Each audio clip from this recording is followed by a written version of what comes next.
Hello दोस्तों, welcome to PW only IAS and आप सभी का स्वागत है आज के इकोनॉमी दिस वीक जहां पर 18 जून से लेकर 25 जून के बीच में जो इकोनॉमी के कुछ इंपॉर्टेंट करंट अफेयर्स थे हम उनको समझेंगे। जैसा कि आप सभी जानते हो, हमारा यहाँ पे थीम क्या है कि economy is technical but not tough. तो अगर आपको ये लेक्चर अच्छा लगा तो मुझे नीचे कमेंट्स में ये बात डेफिनेटली मेंशन करके जाइएगा। इंटरेस्ट मी, अगर आप इस सीरीज को फॉलो करोगे ना तो आपको बहुत सारे इकोनॉमी के बारे में चीज़ें समझ आएंगी और जो आपको मुश्किल लगता है इकोनॉमी के बारे में उनको आप आसानी से समझ पाओगे। तो सर, आज के कौन से टॉपिक्स हम डिस्कस करने वाले हैं? देखिए, आज हम एक पहला टॉपिक डिस्कस करेंगे। एक आरबीआई की तरफ से ना एक सर्कुलर आया है, ठीक है। इस सर्कुलर के बारे में ना इन्होंने विलफुल डिफॉल्टर के बारे में कुछ कहा है, तो इसको समझना है। और इसके रिगार्डिंग ना काफ़ी ज़्यादा विवाद हो गया कि काफ़ी कंट्रोवर्शियल सर्कुलर ये बन चुका है। तो ये क्या है, आरबीआई ने ऐसा क्यों कहा है, ये सारी चीज़ें हम समझेंगे। दूसरा जो हम टॉपिक लेंगे वो थोड़ा स्टॉक्स वाली साइड से लेंगे। रीजन क्या है? देखो, 2023 में अगर आप नोटिस करोगे ना तो जैसे यूपीएससी ने पूछ लिया था क्वेश्चन बीटा के बारे में कि आखिर बीटा क्या होता है फाइनेंस के कॉन्टेक्स्ट के अंदर, ये चीजें पूछी थी। तो कहीं ना कहीं इससे मिलते जुलते टॉपिक्स हमारे लिए इंपॉर्टेंट हो जाते हैं। तो आज भी कुछ ना इसी पर्टिकुलर चीज के रिगार्डिंग कुछ इंपॉर्टेंट कॉन्सेप्ट समझेंगे। एमआरएफ का जो शेयर है वो 1 लाख से क्रॉस कर गया है। इसका मीनिंग क्या होता है, तो इसके पीछे की ना हम यूपीएससी परस्पेक्टिव क्या इंपॉर्टेंट हो सकता है वो जानने की कोशिश करेंगे। तीसरा हमारा कॉन्सेप्ट रहेगा with regards to hawkish pause. ये एक टर्म आई है न्यूज़ के अंदर, इसको जानेंगे। तो ये 3 मुद्दे रहेंगे। एट द सेम टाइम कुछ एमसीक्यूज प्रैक्टिस करेंगे, जैसा आपने सभी ने बोला भी था। एंड आप सभी ने बोला भी था कि सर मेंस के रिगार्डिंग भी एक आंसर दिया कीजिए। तो डेफिनेटली जो पिछले हफ्ते मैंने आपको एक क्वेश्चन दिया था उसको भी हम सॉल्व करेंगे कि मेंस के अंदर कैसा उसका एक अच्छा आंसर लिख सकते हैं। तो थोड़ा मेंस रिगार्डिंग भी यहाँ पे काम करेंगे एंड अकॉर्डिंगली एक होमवर्क भी आपको होगा। तो ये रहेगा आज का डिस्कशन। आज का डिस्कशन स्टार्ट करें उससे पहले एक छोटी सी इन्फॉर्मेशन। आप में से बहुत सारे ऐसे एस्पिरेंट्स हैं जिनको ना एक प्रॉपर शेड्यूल के हिसाब से पढ़ने में दिक्कत आती है, या फिर अदर आई शुड से कि शेड्यूल बना लिया पर उसको कैसे फॉलो करें and at the same time वहाँ पर कैसे अच्छे से हम प्रैक्टिस करें। तो यहाँ पर ना हमारी टीम की तरफ से कोर्स बनाया गया है, that is IDMP, integrated daily MCQ and mains answer writing program. अब यहाँ पर क्या होगा, लेट्स से मैं आपको एक प्रॉपर शेड्यूल बताता हूँ। लेट्स से आपका 26 जून का मान लो एक शेड्यूल है जहाँ पर आपको बताया है कि पॉलिटी के अंदर आपको जो हिस्टोरिकल अंडरपिनिंग्स हैं आपने वो टॉपिक पढ़ना है। अब इस पर्टिकुलर डे के ऊपर पहले तो आप इसको अपने खुद से पढ़ोगे, ठीक है। फिर उसके बाद आप उसके टॉपिक के बेसिस के ऊपर कुछ एमसीक्यूज प्रैक्टिस करोगे जो कि आपको प्रीलिम्स में हेल्प करेंगे। ठीक है सर, तो यानी कि यहाँ से प्रीलिम्स की मेरी तैयारी होगी बिल्कुल।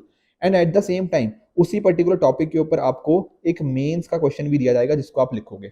तो ये जैसे ही आप ऐसे करोगे ना, तो एक तो यहाँ पर क्या हुआ, आप अपना सिलेबस रिवाइज करते जा रहे हो, plus at the same time आपने एमसीक्यू की माध्यम से आपने प्रीलिम्स रिवीजन कर ली और मेंस की भी साथ साथ में आपकी तैयारी चलती जा रही है। बाकी भी आप नोटिस करो, एक पूरा एक साल का प्लान है और भी बहुत सारे फीचर्स हैं। Total 165 prelim test, 161 mains test और बहुत सारी चीजें, इन सब का एवेल्युएशन होगा। 14 प्रहार बुकलेट्स की हार्ड कॉपी आपको मिलेगी, ठीक है ना। आंसर राइटिंग, ऐसे राइटिंग सेशंस भी होंगे। तो ये सारे अलग अलग फीचर्स हैं। तो डेफिनेटली ये हिंदी इंग्लिश दोनों माध्यम में है, ऑनलाइन ऑफलाइन भी आप इसको ज्वाइन कर सकते हो। 26 जून से ये स्टार्ट हो रहा है, तो मेक श्योर आप डेफिनेटली इसको ज्वाइन कीजिए। आप हमारी वेबसाइट pwonlyas.com पर जा सकते हो। अगर आपके कोई भी डाउट्स हैं तो 9920613613 पे हमें कॉन्टैक्ट भी कर सकते हो। चलिए स्टार्ट करते हैं। पहला टॉपिक क्या है, compromise settlement for wilful defaulter, how RBI controversial move will effect the banking sector. पिछले हफ्ते भी थोड़ा हमने पढ़ा था, थोड़ा अलग टॉपिक था बट स्टिल। देखो, एक मैं छोटी सी ना अपनी पर्सनल स्टोरी बताता हूँ। आज से कई साल पहले ना मैं आईसीआईसीआई बैंक की उस टाइम पे सीईओ हुआ करती थी, चंदा कोचर मैम, ठीक है। मैं उनसे मिला था पर्सनली, मतलब आज से काफ़ी साल हो चुके हैं। उस टाइम पे वो सीईओ हुआ करती थी। इन्होंने ना एक बात बोली थी कि जो एनपीएस होते हैं ना वो 2 कारणों की वजह से होते हैं। एनपीए मतलब नॉन परफॉर्मिंग एसेट, कि मान लो आपने बैंक ने किसी को लोन दिया और वो लोन वापस नहीं आया, ठीक है, 90 डेज तक, मतलब उसका प्रिंसिपल या इंटरेस्ट रीपे नहीं हुआ। तो इसके एनपीए बनने के 2 रीजन हो सकते हैं। क्या 2 रीजन सर? देखो, एक तो हो सकता है कि सामने वाले की ना कैपेसिटी ही ना हो रीपे करने की। कहने का मीनिंग क्या, मान लो एक बैंक ने किसी इंडिविजुअल को लोन दिया या किसी बिजनेसमैन को लोन दिया। अब किसी कारणवश हो सकता है वो बिजनेस डूब गया हो, बिल्कुल सही बात है। अगर बिजनेस डूब गया तो भैया इस बंदे की कैपेसिटी ही नहीं ना रही वापस रीपे करने की लोन, बिल्कुल। तो एक कारण ये हो जाता है एनपीए बनने का। सर, दूसरा कारण क्या हो सकता है? दूसरा कारण हो सकता है कि भैया सामने वाले की ना विलिंगनेस ही ना हो। कहने का मीनिंग क्या, कि भैया आपके पास पैसा है पर आप चाहते ही नहीं पैसा देना। Getting the point? जैसे विजय माल्या का एग्जाम्पल ले लीजिए आप, नीरव मोदी का एग्जाम्पल ले लीजिए, ठीक है, मेहुल चौकसी का एग्जाम्पल ले लीजिए। ये सारे क्या हैं? ये विलफुल डिफॉल्टर हैं। ऐसा थोड़ी है कि इनके पास पैसा नहीं है वापस देने के लिए, पैसा था इनके पास, पर इन्होंने जानबूझ के नहीं दिया, या फिर इन्होंने फंड्स को साइफन ऑफ कर लिया, ठीक है, या फिर जिस पर्पस के लिए इनको लोन दिया गया था इन्होंने वो पर्पस छोड़ के किसी और पर्पस के लिए यूज कर लिया, ठीक है ना। तो बैंक ने बोला था कि हाँ आप इस पैसे से ये चीज करोगे, पर इन्होंने कुछ और चीज कर ली। तो इस तरह की चीजों को क्या बोलते हैं, इस तरह के लोगों को क्या बोलते हैं? Wilful defaulter. आई होप आपको मीनिंग समझ आ गया होगा कि विलफुल डिफॉल्टर का मीनिंग क्या होता है। ठीक है सर, मीनिंग समझ आ गया। अब आरबीआई ने क्या कहा है, ठीक है, आरबीआई की भी यही डेफिनेशन है कि एक तरह से अपनी रीपेमेंट ऑब्लिगेशंस को जो मीट नहीं करता, ठीक है, बल्कि उसकी कैपेसिटी होती है उसको ऑनर करने की, उनको बोलते हैं हम विलफुल डिफॉल्टर। यहाँ पर ना कुछ नंबर्स हैं जो कि उस रिपोर्ट में भी थे, ठीक है, कि इतने पर्टिकुलर विलफुल डिफॉल्टर हमें इंडिया में देखने को मिल जाएंगे 15,778 के आसपास, ठीक है। पब्लिक सेक्टर बैंक्स जो होते हैं ना, पीएसबीस, वहां पर मेजर ऑफ विलफुल डिफॉल्ट हमें देखने को मिलते हैं नियरली 85%। अभी अभी तक पता क्या हुआ करता था, आज से पहले ही अगर हम बात करें, तो आरबीआई ने ना एक चीज अलाउ कर रखी थी। सर क्या चीज अलाउ कर रखी थी? देखो यहाँ पर अलाउड था कि लेट्स से एक बैंक है, ठीक है, उसने किसी को पैसा दिया, अब हो सकता है ये बंदा पैसा वापस ना कर पाए, तो बीच में ना क्या होता था, और मान लो एक एग्जांपल लेते हैं, मान लो इसने 100 करोड़ का लोन दिया, ठीक है सर, अब 100 करोड़ हो सकता है इस बंदे के पास पैसा ना दे पाए, तो बैंक्स और ये बंदा आपस में कॉम्प्रोमाइज कर लेते थे। कॉम्प्रोमाइज मतलब ये आपस में डिसाइड कर लेते थे कि चलो 100 करोड़ नहीं है, तुम हमें 70 करोड़ दे दो। यहाँ पर क्या हुआ, एक तरह की सेटलमेंट होगी, ठीक है ना, कि कुछ अमाउंट उन्होंने, उतना टोटल अमाउंट उनके पास नहीं था देने का, उन्होंने 70 करोड़ दे दिया। तो इस तरह से कॉम्प्रोमाइज सेटलमेंट अलाउड था, एक तरह से आपस में ये नेगोशिएट कर पाते थे कि बैंक अग्री कर जाते थे कि ठीक है तुम 70 करोड़ दे दो, बात खत्म। इस तरह से कॉम्प्रोमाइज सेटलमेंट अलाउड था। बाकी 30 करोड़ को वेव ऑफ कर दिया एक तरह से, ठीक है, वेव ऑफ में आपको समझा चुका हूं पिछले लेक्चर्स के अंदर। अब ये जो चीज अलाउड थी ना, ये आज से पहले किस चीज के अंदर अलाउड थी? जिन लोगों के पास कैपेसिटी टू रीपे नहीं होती थी, ठीक है ना, कि मतलब उनका मान लो बिजनेस डूब गया, तो उनके पास पैसा ही नहीं है वापस देने के लिए, तो डेफिनेटली 100 करोड़ की जगह चलो आपने अगर मान लो 70 करोड़ भी दे दिया, तो कॉम्प्रोमाइज अलाउड था आरबीआई के हिसाब से। अभी जो नया लेटेस्ट आया है ना, उसमें आरबीआई ने क्या कर दिया है, ये सेम चीज विलफुल डिफॉल्टर के लिए भी अलाउ कर दी है। समझ आई बात? पहले आरबीआई ने विलफुल डिफॉल्टर को कॉम्प्रोमाइज सेटलमेंट से बाहर रखा गया था कि इस तरह का कॉम्प्रोमाइज नहीं अलाउड होगा फॉर विलफुल डिफॉल्टर, और लॉजिकल भी बनता है क्योंकि उन्होंने अपनी मन मर्जी से डिफॉल्ट किया है, उनके पास पैसा था पर उन्होंने दिया नहीं, मतलब वापस या फिर फंड्स को साइफन ऑफ कर दिया, इस तरह की चीजें, तो ये लॉजिकल था। पर ये आरबीआई ने इस बार ये बहुत ही सरप्राइजिंग मूव लेकर आए हैं जहां पर विलफुल डिफॉल्टर को भी अलाउ कर दिया कि एक तरह का कॉम्प्रोमाइज आप कर सकते हो। अब सर इसका पहली बात तो आपके दिमाग में आएगा, सर आरबीआई ने ऐसा करा क्यों? आरबीआई को ना इनफैक्ट जो ये जो मूव करा ना, उसके अगेंस्ट बहुत सारे लोग इसके प्रोटेस्ट में आ गए कि नहीं आरबीआई ये गलत कर रहा है, ठीक है ना। तो आरबीआई ने ये बात बोली है कि हमने ना सिर्फ एक ऑप्शन दिया है कॉम्प्रोमाइज करने का, ये कोई हक नहीं है।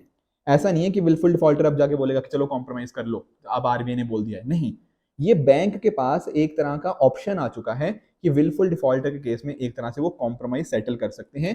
तो it is not a matter of right, but it is a matter which is to be exercise on discretion. ये बैंक के ऊपर केस बाय केस देखेंगे कि चलो इसके साथ कॉम्प्रोमाइज करना है या इसका कॉम्प्रोमाइज नहीं करना। तो ऐसा नहीं है कि बैंक ने बोला है कि हाँ, आरबीआई ने बोला है कि हाँ चलो कॉम्प्रोमाइज आज से हो जाना चाहिए है हर किसी का, नहीं, ये राइट नहीं है, एक तरह का बस डिस्क्रिप्शन है। बैंक्स अब कर पाएंगे अगर वो चाहते हैं, हर केस में ऐसा नहीं होगा, बैंक्स के ऊपर डिपेंड करेगा, अगर वो चाहते हैं तो वो कर सकते हैं, नहीं चाहेंगे तो नहीं करेंगे। तो आरबीआई ने इस तरह से अपने डिसीजन को यहाँ पर डिफेंड किया है।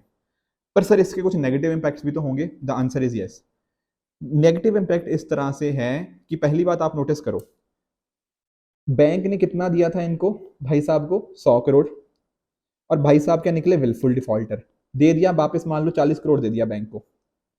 भैया ये जो बैंक को 60 करोड़ रुपए का लॉस हुआ, ये किसकी जेब से जाएगा? क्या बैंक देगा? देखो बैंक भी तो कौन है, बैंक भी तो पब्लिक सेक्टर बैंक ही है, वो सरकार है। सरकार किसकी है? मेरी और आपकी। मैं और आप कौन है? हम है भैया टैक्स पेयर, या फिर हम है डिपॉजिटर। तो इन दी एंड ये जो पैसा आएगा ये कहीं और से नहीं आ रहा, ये मेरी और आपकी जेब से ही आ रहा है। Getting the point? तो इसका इम्पैक्ट ऑर्डिनरी सिटीजन्स या डिपॉजिटर्स के ऊपर पड़ेगा कि भैया हमारा बैंक है, बैंक की हालत आप खराब करते जा रहे हो, ये विलफुल डिफॉल्टर के लोन माफ करते जा रहे हो, ये क्या चल रहा है? ठीक है ना। तो इस तरह से बैंकिंग सिस्टम हो गया, डिपॉजिटर हो गया, उनके लिए डेट्रीमेंटल हो सकता है। दूसरी बात ना, मेजर चीज है मॉरल हैजार्ड। अब इसको समझते हैं कि मॉरल हैजार्ड का मीनिंग क्या होता है। लेट्स से बैंक ने ना दो लोगों को लोन दिया, ठीक है। एक भाई साहब निकले इनमें से विलफुल डिफॉल्टर, ठीक है, कि मन मर्जी से इन्होंने ना पैसा नहीं वापस दिया। एक भाई साहब ये थे, इनका ना बिजनेस डूब गया, तब भी इन्होंने ना कैसे करके बैंक को पैसा रिटर्न किया, मतलब चाहे जमीन बेच के, एनीथिंग लाइक दैट। तो कल को अगर मान लो ये वाले भाई साहब इनको देखेंगे कि इन्हों ये तो विजय माल्या का मान लो लोन माफ कर दिया मान लो, या एनीथिंग लाइक दैट, इस तरह से कुछ कर दिया कि विलफुल डिफॉल्टर का ना लोन वेव कर दिया कुछ पर्टिकुलर पोर्शन उसका, तो इन भाई साहब को तो बहुत बुरा लगेगा ना। ये भी सोचेंगे यार मैं क्यों वापस करूं पैसे, ठीक है ना। तो एक तरह से जो ऑनेस्ट बोरोअर्स होते हैं ना, उनको एक बहुत ही नेगेटिव मैसेज आता है यहाँ पे। वो भी हो सकता है कई बार अपनी फाइनेंशियल ऑब्लिगेशंस मतलब मीट करने में बोलें कि यार मैं क्यों करूं, अगर ये लोग नहीं दे रहे हैं पैसे जिनके पास पैसे देने की कैपेसिटी भी है, मेरे पास तो कैपेसिटी नहीं थी, मेरा तो बिजनेस डूब गया, ऊपर से आप पैसा वापस मांग रहे हो, और इस भाई साहब का जिसका बिजनेस भी नहीं डूबा ये पैसे ही नहीं दे रहा। तो इस तरह के मॉरल हैजार्ड एक क्रिएट कर सकता है, जो ऑनेस्ट टैक्स पेयर्स है ना, या सॉरी ऑनेस्ट बोरोअर्स हैं, उनके लिए एक बहुत ही नेगेटिव मैसेज ये जाता है। ठीक है, तो ये था आरबीआई का लेटेस्ट सर्कुलर, आई होप आप समझ पाए होंगे, ठीक है ना। इसके नेगेटिव इंपैक्ट क्या है वो भी आप समझ पाए होंगे। आरबीआई ने क्या कहा है, आरबीआई ने यही कहा है कि this is not a matter of right. ऐसा नहीं है कि बिल्कुल डिफॉल्टर अब हर केस में अपने आप को इसको यूज कर पाएगा, नहीं, वो बैंक्स की डिस्क्रिप्शन के ऊपर होगा, अगर वो चाहेंगे तो कॉम्प्रोमाइज कर सकते हैं, नहीं चाहते तो मत करो, ठीक है। तो ये चीजें थी with regards to this RBI circular. दूसरा जो हम टॉपिक डिस्कस करेंगे वो है कि एमआरएफ का जो शेयर प्राइस है ना, मतलब जो शेयर है उसकी वैल्यू 1 लाख क्रॉस करके है। अब आप लोग सोच रहे होंगे सर एमआरएफ कौन सी कंपनी है, क्या ये वही कंपनी है जिसका सचिन तेंदुलकर के बैट के ऊपर हमने स्टिकर देखा है, द आंसर इज यस। या फिर विराट कोहली के बैट के ऊपर के बाद स्टिकर देखा है, द आंसर इज यस। ये उसी एमआरएफ की मैं बात कर रहा हूँ। एमआरएफ आप सभी जानते होंगे, एक तरह से जो, ठीक है, जो टायर्स के अंदर जो काम करती है मेजरली, ठीक है, रबर वगैरह हो गया, ये सारी चीजों के साथ ये डील करती है। अब इसका जो शेयर प्राइस है ना वो आप नोटिस करोगे वो 1 लाख रुपए के आसपास चल रहा है, ठीक है। सर इससे ज्यादा भी कोई है जो इससे महंगा शेयर है, the answer is no. India में सबसे ज्यादा जो शेयर प्राइस देखने को मिलता है वो हमें एमआरएफ का ही देखने को मिलता है। उसी तरह से बाकी हनीवेल, पेज इंडस्ट्रीज, ये कुछ टॉप 7 है। अब आप लोग सोच रहे होंगे सर मुझे तो ऐसा लगता था कि रिलायंस सबसे बढ़िया कंपनी है इंडिया की, या फिर टीसीएस सबसे बढ़िया कंपनी है, तो इनका तो शेयर प्राइस रिलायंस का तो सर 2,500 के आसपास है या 2,400 के आसपास है, और एमआरएफ का 1 लाख। तो इसका मतलब ये है क्या कि एमआरएफ का शेयर है 1 लाख का, रिलायंस का शेयर है 2,500 का, तो रिलायंस घटिया कंपनी हुई और एमआरएफ बढ़िया कंपनी हुई, क्या ये मतलब हुआ? The answer is no. देखो एक ना छोटा सा मैं आपको कॉन्सेप्ट समझाता हूँ मार्केट कैपिटलाइजेशन का। आपने सुना होगा मार्केट कैप के बारे में। मार्केट कैप का मतलब होता है कि number of outstanding shares multiplied by price of one share. समझने की कोशिश करते हैं। आउटस्टैंडिंग शेयर मतलब टोटल नंबर ऑफ शेयर जो आउटस्टैंडिंग है वो into price of one share. अब एमआरएफ के केस में ना प्राइस तो बहुत ज्यादा है कि 1 लाख का एक प्राइस है, पर उसके आउटस्टैंडिंग शेयर्स बहुत कम है। Where as on the other hand जब हम रिलायंस की बात करते हैं तो प्राइस भले ही उसका 2,500 है, पर उसके आउटस्टैंडिंग शेयर्स बहुत ज्यादा हैं। इस वजह से अगर आप नोटिस करोगे ना तो रिलायंस का मार्केट कैप बहुत ज्यादा आएगा, करंटली 17 लाख करोड़ से भी ज्यादा है, ठीक है, जो करंटली रिलायंस का। तो इस तरह से मेरा कहने का पॉइंट ये है कि किसी पर्टिकुलर कंपनी का शेयर का प्राइस बहुत ज्यादा ऊपर होना ये अपने आप में इस चीज का मेजर नहीं है कि वो कंपनी कितना अच्छा कर रही है, ठीक है। ऐसा नहीं होता कि मतलब ठीक है ना, ऐसा नहीं कह सकते कि आप जो एमआरएफ है वो बढ़िया कंपनी है as compare to Reliance India limited, नहीं।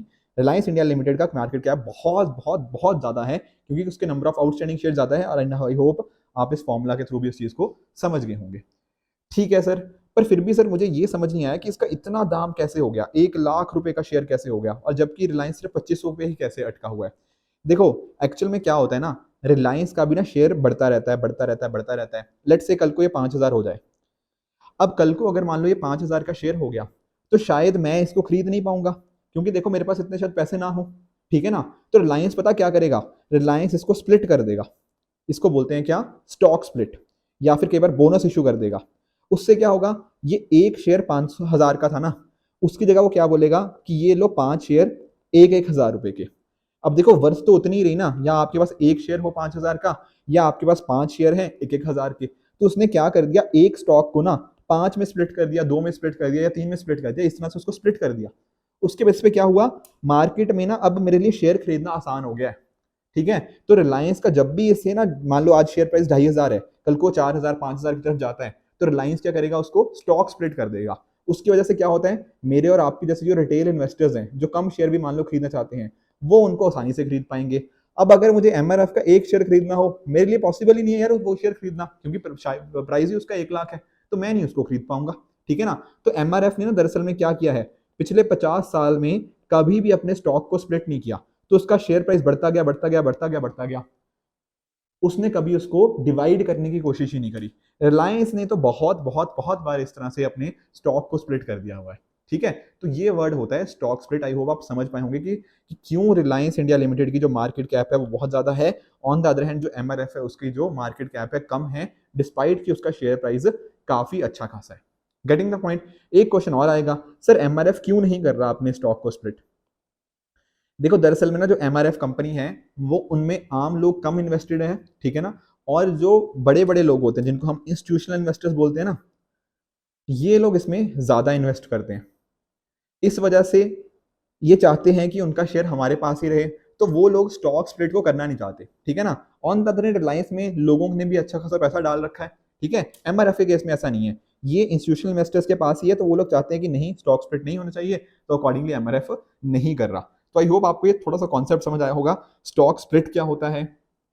ठीक है, और किस तरह से शेयर प्राइस का बहुत ज्यादा अच्छा होना डज नॉट मीन कि वो कंपनी उससे दूसरे वाले से बढ़िया है। ठीक है, ये हम ऐसे अगर एमआरएफ और रिलायंस इंडिया लिमिटेड को कंपेयर करने लग गए ना, कि ये इसकी वैल्यू एक शेयर की 1 लाख है, इसकी 2,500 है, इट विल बी लाइक कि हम ना एग्स को हम ऑरेंजेस के साथ कंपेयर कर रहे हैं, ऐसा नहीं हम कर सकते। गेटिंग द पॉइंट, हम मार्केट कैप देखेंगे और उसका हमने फॉर्मूला जान लिया है, number of outstanding shares multiplied by price of one share. ठीक है सर, ये कॉन्सेप्ट भी हमें अच्छे से समझ आ गया। नेक्स्ट टॉपिक एक छोटा सा देख लेते हैं, what is a hawkish pause, इसको समझना है। अब सर हॉकिश वर्ड का मीनिंग तो थोड़ा हमने जानते हैं। ठीक है, हॉकिश मीनिंग का देखो मीनिंग क्या होता है। हॉक का मीनिंग होता है, एक वर्ड होता है हमारे पास हॉक, एक होता है डव। जब हम बात करते हैं हॉक की, जैसे हम बात करते हैं ना कि लेट्स से हमारा आरबीआई है, लेट्स से आरबीआई की बात करते हैं, तो आरबीआई एक तो हो सकता है कि रेपो रेट को बढ़ाए, एक हो सकता है रेपो रेट को कम करे। जब कहीं ना कहीं आरबीआई रेपो रेट को बढ़ाता है, इसका मीनिंग क्या हो रहा है, इसका मीनिंग ये है कि वो, उसका ध्यान किसके ऊपर है, इन्फ्लेशन के ऊपर। वो चाहता है कि जो मुद्रास्फीति की दर है, जो महंगाई बढ़ी हुई है, उसको हम कहीं ना कहीं कम करें, और वो रेपो रेट के थ्रू उसको करने की कोशिश कर रहा है। अब इसको क्या बोलते हैं, इन्हीं को बोल देते हैं हम हॉक। ठीक है sir, on the other hand जब हम बात करते हैं रेपो रेट कम करने की, इसका मीनिंग क्या हुआ, रेपो रेट करने से क्या होगा, कहीं ना कहीं इंटरेस्ट रेट कम होंगे, एंड उसके बेसिस पे क्या होगा, हमारी ग्रोथ बढ़ेगी। बिल्कुल सर, ग्रोथ बढ़ेगी। तो यहां पर जो लोग थोड़ा इसके फेवर में होते हैं कि ग्रोथ बढ़ानी चाहिए, ठीक है ना, उनको बोलते हैं क्या, डव। ये सिंपल सा मीनिंग है हॉकिश और डविश का। ठीक है, आई होप आप समझ गए होंगे हॉकिश और डविश का मीनिंग। तो जैसे फॉर एग्जांपल, अगर मान लो हमारे हमें जो सीपीआई का डेटा है, हमें उसके अंदर इन्फ्लेशन को रखना है 4 ± 2%, यानी कि 2 से 6% के बीच में रखना है। तो अगर हमारा ध्यान इसके ऊपर ज्यादा है, तो हम कहीं ना कहीं करेंगे कि हमारी जो सेंट्रल बैंक है वो हॉकिश पॉलिसी अडॉप्ट कर रही है। वेयर एस अगर हमारी आरबीआई का थोड़ा ध्यान हो कि नहीं यार ग्रोथ इकोनॉमी के अंदर लेके आनी है, तो हम बोलेंगे कि आरबीआई क्या कर रही है, एक डॉविश मनी पॉलिसी यहाँ पे लेकर आई है। तो सर हॉक और डव का मीनिंग तो पता लग गया, ये हॉकिश पॉज का मीनिंग क्या है, ये पॉज, तो देखो हॉकिश मीनिंग आ गया, बस पॉज का मीनिंग भी उसके साथ ही है। हॉक का मीनिंग क्या होता है, कहीं ना कहीं हम रेपो रेट को इंक्रीज कर रहे हैं, पर अगर उसके अंदर एक पॉज लगा देंगे, कहने का मतलब मान लो आपने रेपो रेट पहले 4% था, फिर आपने उसको 4.5 किया, फिर 5 किया, फिर 5.5 किया। ठीक है, अब 5.5 के बाद भी अगली बार भी लग से 5.5 ही रखा, तो आप नोटिस कर रहे हो हमने पॉज कर दिया उसको, पर ऐसा नहीं है कि हमने इनडेफिनेटली पॉज कर दिया इसको, नहीं, अभी भी हम थोड़ा हॉकिश वाले स्टैंस के ऊपर ही हैं। बेसिकली अगली बार हो सकता है हम रेपो रेट को और बढ़ाएं। इसको बोलेंगे कि फिलहाल के लिए हमने उसको पॉज कर दिया है, हम वेट एंड वॉच की स्थिति के ऊपर हैं, पर हम थोड़ा इंक्लाइंड इसी तरफ हैं कि हम इन्फ्लेशन को अपने कंट्रोल कर पाए। ठीक है ना, तो इस टाइम पे ऐसा बोला जा रहा है कि जैसे फेड हो गया यूएस का, उन्होंने वहां पे जो उनकी रेट होती है उस रेट को बढ़ाया नहीं है, पर ऐसा नहीं है कि उनका ध्यान हट गया इस चीज के कि हमने इन्फ्लेशन को कंट्रोल करना है। तो आने वाले टाइम में भी हो सकता है कि वो रेपो रेट को और मतलब जो रेट है उसको और बढ़ाएं, अभी के लिए नहीं बढ़ाया है पर हो सकता है आगे बढ़ाएं। इसलिए इसको बोलते हैं कि ध्यान उनका रेपो रेट या रेट बढ़ाने की तरफ ही है, पर फिलहाल उन्होंने एक पॉज लगाया है, इसको बोलते हैं hawkish pause. Getting the point? तो ये वर्ड आपको पता होना चाहिए था, ठीक है। इसी तरह से एक ना मेंस का क्वेश्चन अटेम्प्ट करते हैं। लास्ट टाइम मैंने आपको होमवर्क दिया था, थोड़ा कोशिश करेंगे समझने की कैसे मेंस के आंसर अच्छे लिखने चाहिए। आप में से कुछ लोगों ने कुछ पॉइंट्स दिए हैं, बट फिर भी उनमें काफी स्कोप ऑफ इंप्रूवमेंट है, तो आज मैं थोड़ा समझाता हूं आपको। जैसे क्वेश्चन क्या था, ये 2020 में क्वेश्चन हमसे पूछा, suggest measures to improve water storage and irrigation system to make its judicious use under depleting scenario. देखो, अब उसने ना क्वेश्चन में खुद बोल दिया कि भैया पानी डिप्लीट हो रहा है, बात सही है। तो यहाँ पे ना सबसे बढ़िया इंट्रोडक्शन आपकी एक डेटा वाली इंट्रोडक्शन बनेगी। सर ऐसा क्यों कह रहे हो? क्योंकि उसने जो स्टेटमेंट बोली है, अगर आपने इंट्रोडक्शन के अंदर ये प्रूव कर दिया कि हाँ भैया पानी डिप्लीट हो रहा है, तो कहीं ना कहीं एग्जामिनर को समझ आ जाएगा कि आप सही डायरेक्शन में हो। तो जैसे फॉर एग्जाम्पल आप नीति आयोग की रिपोर्ट बता सकते हो, जैसे कंपोजिट वाटर मैनेजमेंट इंडेक्स की हमारी यहाँ पे रिपोर्ट देखने को मिलती है, ठीक है ना। तो आप उस रिपोर्ट को बता सकते हो कि हाँ एक्चुअल में पानी डिप्लीट हो रहा है, ठीक है। तो कहीं ना कहीं आप नोटिस करोगे कि आने वाले 5 साल के अंदर हमारी जो मैक्सिमम जो टीयर 1 सिटीज हैं वो तो ऑलरेडी जो वहां पे वाटर स्ट्रेस की सिचुएशन में है, ठीक है। तो इस तरह से आपने थोड़ा डेटा बता के हुए, नीति आयोग को कोट करते हुए आपने बता दिया कि हाँ ये चीज फैक्ट, ये चीज जो बात करी जा रही है क्वेश्चन में बिल्कुल ठीक है। इसके अलावा भी अगर आप नोटिस करोगे तो यूनेस्को की जैसे वर्ल्ड वाटर डेवलपमेंट रिपोर्ट आती रहती है, ठीक है, उसमें भी अक्सर बात करी जाती है कि इंडिया जो ग्राउंड वाटर है उसको काफी ज्यादा एक्सट्रैक्ट करता है। तो इस तरह से आप इंट्रोडक्शन कर सकते हो। ठीक है सर, इंट्रोडक्शन समझ आ गई। अब देखो आ जाते हैं हमारी बॉडी के ऊपर, और ये बात ना थोड़ा क्वेश्चन नोटिस करना, क्वेश्चन काफी जनरल है, मतलब कि पानी की स्टोरेज हम कैसे इंप्रूव कर सकते हैं, इरिगेशन सिस्टम हम कैसे इंप्रूव कर पाएंगे, ये हर किसी के कुछ ना कुछ दिमाग में होगा, ठीक है, कि let's say rain water harvesting सभी ही लिखेंगे, ठीक है। तो हमें ना कुछ इंटरेस्टिंग कुछ अच्छे पॉइंट्स लिखने पड़ेंगे। जैसे मैं इसीलिए बोलता हूँ कि आपको एडिटोरियल डिस्कशन हो गया, प्रीलिम बूस्टर अच्छे से फॉलो करते रहा करो, क्योंकि कुछ अच्छी केस स्टडीज हमें यहाँ से देखने को मिल जाती हैं जो आप अपने आंसर्स में डेफिनेटली कोट कर सकते हो। मैं आपको जैसे ना थोड़ा सोचने का तरीका बताता हूँ। जैसे फॉर एग्जाम्पल अगर आप नोटिस करोगे, तो अगर आपने जैसे हिस्ट्री के अंदर पढ़ा होगा, या फिर आपने जैसे हड़प्पन सिस्टम पढ़ा है, ठीक है, हड़प्पा के अंदर काफी अच्छे से हम इरिगेशन सिस्टम हो गया, वाटर स्टोरेज हो गया, वहां पे अच्छी चीजें होती थी। उसी तरह से जैसे आपने ककातिया जो सिस्टम हो गया, या फिर जो चोला एम्पायर हो गया, वहां पर उनका भी एग्जाम्पल दे सकते हो यहाँ पे, ठीक है। तो इस तरह से कुछ अच्छे एग्जाम्पल्स देने हैं आपको। साथ में अगर हम बात करें कि कैसे हम वाटर स्टोरेज हो गया या इरिगेशन सिस्टम हो गया, इनको हम कैसे इंप्रूव कर सकते हैं, तो आप जैसे इरिगेशन के अंदर आप डेफिनेटली बात कीजिएगा माइक्रो इरिगेशन की। आप सभी जानते होंगे कि यहाँ पर जो वाटर सिस्टम की एफिशिएंसी है वो 50 से 80% नियरली इंक्रीज हो जाती है, ठीक है। इसके साथ में ही हमें इंश्योर क्या करना है कि देखो ये कहीं ना कहीं दोनों चीजें एग्रीकल्चर के साथ लिंक्ड है, ठीक है। और एग्रीकल्चर के अंदर जैसे आपका राइस हो गया, आपका शुगर केन हो गया, ये जो वाटर गजलिंग क्रॉप्स हैं, इस इरिगेशन सिस्टम के साथ हम कैसे उनको अडॉप्ट कर पाएं, ये चीजें हमें देखने को पड़ती हैं, ठीक है। जैसे फॉर एग्जांपल अगर आप राइस की बात कर लो, इंडिया दुनिया में सबसे बड़ा राइस का एक्सपोर्टर है। तो जब हम एक कंट्री से, इंडिया से राइस एक्सपोर्ट करते हैं, तो सिर्फ हम राइस एक्सपोर्ट नहीं कर रहे, कहीं ना कहीं साथ में हमारा वाटर भी एक्सपोर्ट हो रहा है। इसी को बोलते हैं वर्चुअल वाटर एक्सपोर्ट, ठीक है। ये मैं वर्ड नहीं लेकर आया, ये वर्ड इकोनॉमिक सर्वे में एक बार यूज हुआ था, तो इस वर्ड को आप यूज कर सकते हो। तो कहीं ना कहीं हमारा जो सिस्टम होगा उसके अंदर हम क्रॉप डाइवर्सिफिकेशन की तरफ मूव कर सकते हैं, राइट। बाकी आप जो इरिगेशन सिस्टम की आप बात कर रहे हो, तो उसमें आप कुछ नए टेक्निक्स लेकर आ सकते हो, ठीक है। और वो वाटर स्टोरेज की जो हम बात कर रहे हैं, आप यहाँ पर कुछ ट्रेडिशनल वाटर स्टोरेज सिस्टम्स, जैसे मैं बता रहा था ना आपको, कतिया सिस्टम हो गया, या इवन जैसे आपको राजस्थान के अंदर जो बाउली सिस्टम देखने को मिलता है, बिहार के अंदर हिहार पाइने आपको देखने को मिल जाता है, ठीक है। गुजरात के अंदर आपको कुछ स्टेपल्स देखने को मिल जाते हैं। ये कुछ आपको एग्जांपल्स बताने होंगे। Getting the point? उसी तरह से एक बहुत अच्छा एग्जांपल है, जो लोग शायद सोशियोलॉजी में होंगे उन्होंने ये पढ़ा भी होगा, जो रालेगांव सिद्धि है, ठीक है ना, महाराष्ट्र के अंदर एक गांव है। यहाँ पर कम्युनिटी की मदद से बहुत ही अच्छे तरीके से जो वाटर इश्यूज होते थे उनको सॉल्व किया गया है, ठीक है ना। तो ये कुछ अच्छे एग्जाम्पल्स आपको साथ के साथ लिखने होंगे, अदरवाइज होगा क्या कि बहुत ही कुछ पॉइंट सभी लोग लिख पाएंगे कि हाँ रेन वाटर हार्वेस्टिंग करेंगे, बात ठीक है, उसको भी लिखना है कहीं ना कहीं आपका जो, ठीक है ना, बाकी जो इश्यूज आते हैं उन सभी को आप यहाँ पे मेंशन कर सकते हो, राइट।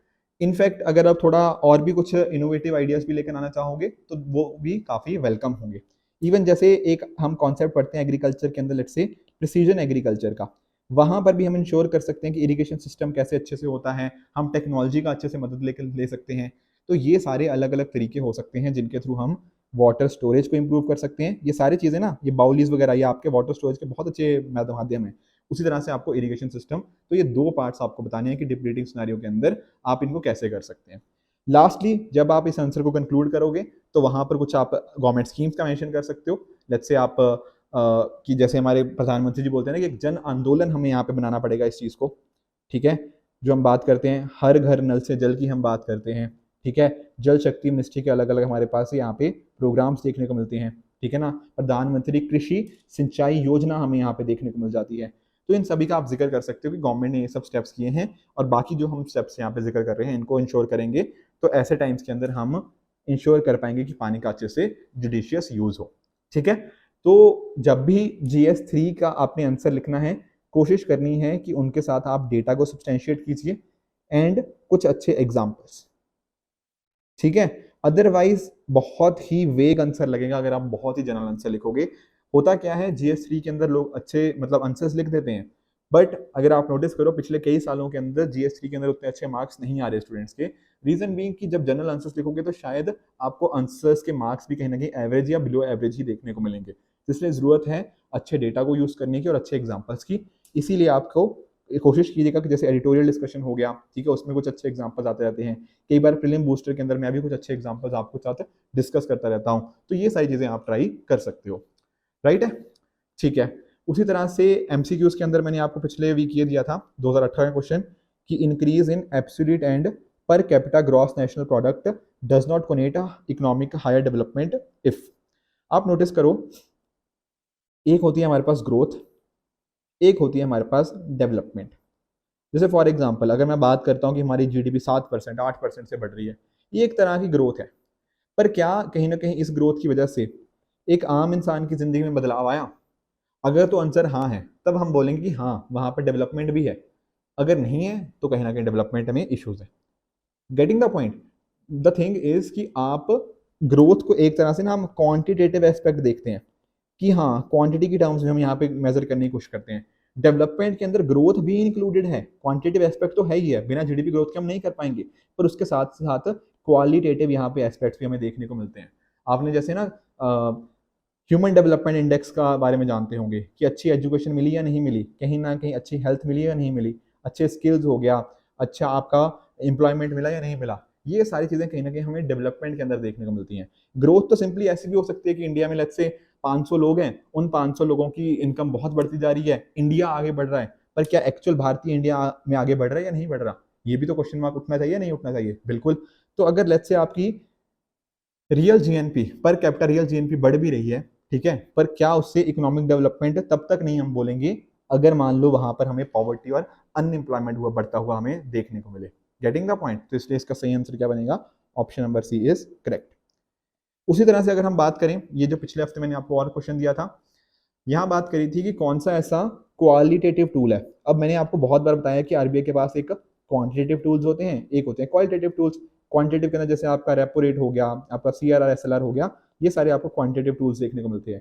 क्वालिटेटिव के अंदर अलग अलग उसके टूल्स हो सकते हैं, जैसे मॉरल सुएशन हो गया, ठीक है ना, आपके जो परसुएशन वाली चीजें हो गया, ठीक है, कहीं ना कहीं जो बैंक्स के थ्रू कुछ गाइडलाइंस दी जाती हैं, प्रायोरिटी सेक्टर लैंडिंग के नॉर्म्स हो गया, ये सारे आ जाते हैं हमारे क्वालिटेटिव एस्पेक्ट्स के अंदर। तो यहाँ पर बात कर रहा है कि कौन सा ऐसा टूल है जो RBI यूज करता है to persuade the commercial banks, ताकि वो एक पर्टिकुलर मतलब वो लोन्स एडवांस करें इन द इकोनॉमिक इंटरेस्ट। तो यहाँ पर दरअसल हम बात कर रहे हैं किसकी? Option number D, moral suasion की। यहाँ पर हम कन्विंस करने की कोशिश करते हैं कमर्शियल बैंक्स को कि हाँ कुछ चीज़ें अच्छी होती हैं, हमारी कंट्री के इकोनॉमिक इंटरेस्ट में होती हैं, तो आप उनके लिए लोन दीजिए। तो वो होता है मॉरल सुएशन। दरअसल में वर्ड थोड़ा मॉरल और परसुएशन से ही आया है, ठीक है। तो यहाँ पे इसका करेक्ट आंसर बनेगा ऑप्शन नंबर डी। अब नेक्स्ट वीक के लिए पहला आपका होमवर्क रहेगा ये क्वेश्चन, इसका मुझे आप नीचे कमेंट्स में आंसर बताओगे। सेकंड क्वेश्चन रहेगा जो बीटा वाला क्वेश्चन है, इसको मैं समझाऊंगा आपको नेक्स्ट वीक कि क्या होता है, बट कोशिश करना इसको मुझे आप बताओ इस कमेंट सेक्शन के अंदर आंसर, ठीक है। और जो मेंस का था, ठीक है, आज आपको थोड़ा आइडिया लगा होगा कि मेंस के आंसर हम कैसे लिखते हैं, तो यहाँ पर इसका कोशिश करना, what are the factors behind rise of electric vehicles in India, what are the associated challenges, ये थोड़ा मुझे बताना, ठीक है। फिर अकॉर्डिंगली इसको हम नेक्स्ट वीक भी अच्छे से डिस्कस कर लेंगे, राइट। एंड साथ में ही अगर आपको आज सभी का लेक्चर पसंद आया होगा तो नीचे मुझे कमेंट्स में जरूर बताना कि economy is technical but not tough. ठीक है, तो मैं समझ जाऊंगा कि हाँ जी आपको आज का लेक्चर बहुत अच्छे से क्लियर हो चुका है। तो ठीक है फ्रेंड्स, इसी तरह से हम नेक्स्ट वीक भी आपसे मिलेंगे। ठीक है, तब तक के लिए अच्छे से आप सभी लोग पढ़ते रहिए, इसी तरह से हार्ड वर्क करते रहिए अपने एंड पे। Keep working hard. Goodbye and good luck.